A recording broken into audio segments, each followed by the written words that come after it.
Hi, Leonard here from NutriHydro.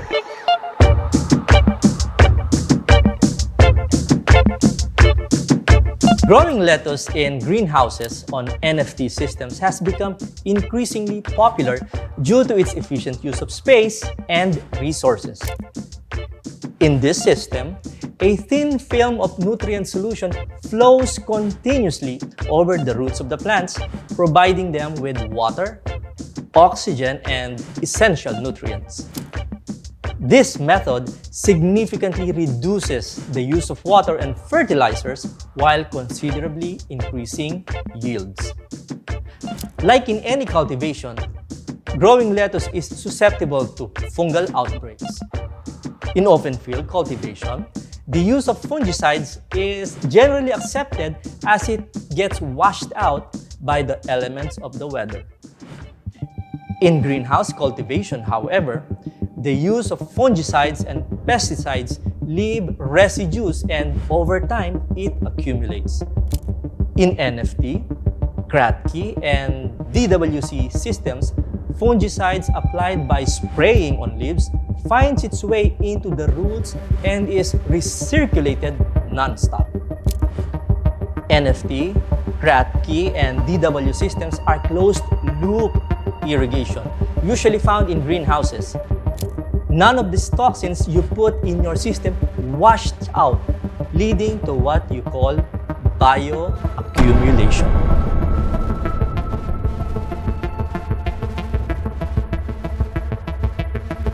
Matagal ka na bang nagtatanim at gumagamit ng fungus remover? Buwan-buwan ba sa iyong pinapaspray?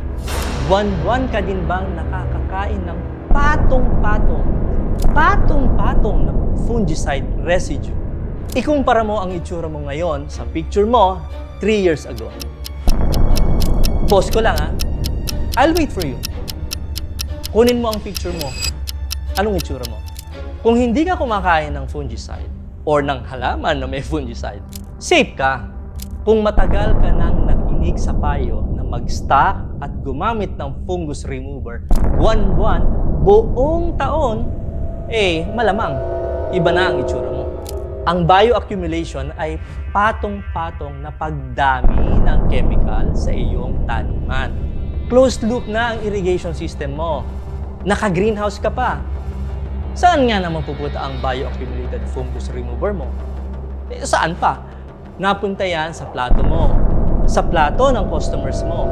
Ang chronic exposure sa fungus remover ay may masamang epekto sa kalusugan.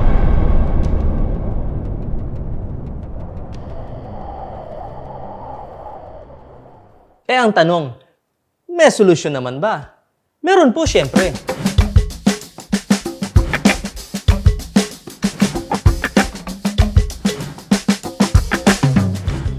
Si Nars Adriano ay isa sa mga cultivation mentors na nagbigay kaalaman sa komunidad sa paggamit ng hydrogen peroxide. Tama si Nars, mas mabuting agapan sa pamamagitan ng kalinisan kaysa gamutin pag may fungus na. In other words, prevention is always better than cure. Walang gamot sa fungus. Pag tumama na, tapos na ang istoryahe. Pero, paano nga ba gumagana ang hydrogen peroxide? Ang hydrogen peroxide ay nakakapag-sterilize sa pamamagitan ng oxidation. Kapag ang hydrogen peroxide ay tumama sa organic matter, ito ay nag-o-oxidize. Ito yung nakikita mong bumubula. Kapag bumula, ibig sabihin gumagana yan.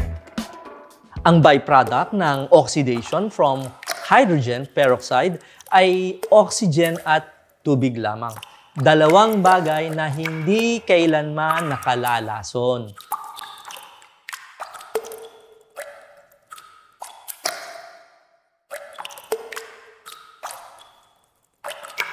So, paano naman ito ginagamit?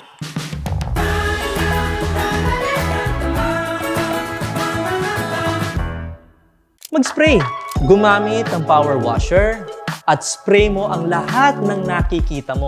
Bubong, net shade, sahig, poste, pinto, daanan, ilalim ng NFT, mga patungan ng channels, tools, kagamitan, loob at labas ng greenhouse. Ang gusto mong gawin ay patayin ang fungal spores na ikinakalat ng hangin kung saan-saan. Oh, huwag mo ring kalimutan na isama yung foot bath.